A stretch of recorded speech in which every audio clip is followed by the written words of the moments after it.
Patuloy pa rin po ang mga pag-ulan sa malaking bahagi ng Northern Luzon. Yan po ay dahil pa rin sa dalawang weather systems, ang shear line o yung linya kung saan nagtatagpo po ang hangin na northeast monsoon, yung malamig na hangin at yung mainit na easterlies naman. So pag nagbabangga nitong dalawang hangin ito, nagkakaroon tayo ng makakapal na ulap na siya nagdadala ng mga pag-ulan. Yan po yung tinatawag natin na shear line. Habang dito naman sa may western section of Northern Luzon, asahan pa rin yung epekto ng northeast monsoon o yung malamig na hanging amihan. Pinakamaapektuhan po ng shear line itong bahagi ng Cagayan, Isabela, hanggang dito po sa may Apayao and Kalinga, asahan yung mga minsan malalakas na mga pag-ulan, maging dito rin po sa may Quirino and Nueva Vizcaya, mga light to moderate rains. Habang asahan naman yung mga mahihinang pag-ulan lamang overnight, dito sa may Ilocos region, sa may Abra and Benguet as well as Batanes, pero minsan lumalakas din, lalo na doon sa mga kabundukan. Dito naman sa bandang Palawan, asahan pa rin yung epekto ng trough o yung extension nitong si Bagyong dating Verbena na ngayon po ay may international name na Koto, nasa severe tropical storm category at heading po ito dito sa may central portion of Vietnam. Asahan pa rin ng kalat-kalat na ulan and thunderstorms sa lalawigan ng Palawan at maging dito rin sa may occidental Mindoro.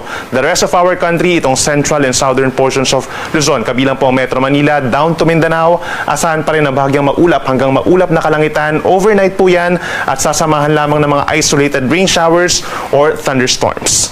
Base naman sa ating latest satellite animation, wala pa tayong namamataan na panibagong low pressure area or bagyo na papasok ng ating Philippine Area of Responsibility, pero base sa ating latest tropical cyclone potential forecast, sa loob ng 6 na araw, may possibility na may mabubuo po dito sa may far east of Mindanao na isang low pressure area, possibly over this weekend. And early next week, maring kikilos ito palapit ng ating kalupaan at pagsapit ng Wednesday or Thursday, nasa loob na ito ng ating Philippine Area of Responsibility at nakakaapekto na sa may eastern portions ng Bicol region, dito rin sa may eastern Visayas and Caraga region. Base sa ating latest forecast, meron itong medium chance na maging isang bagyo na o nasa tropical depression category po pagpasok niya ng ating area of responsibility.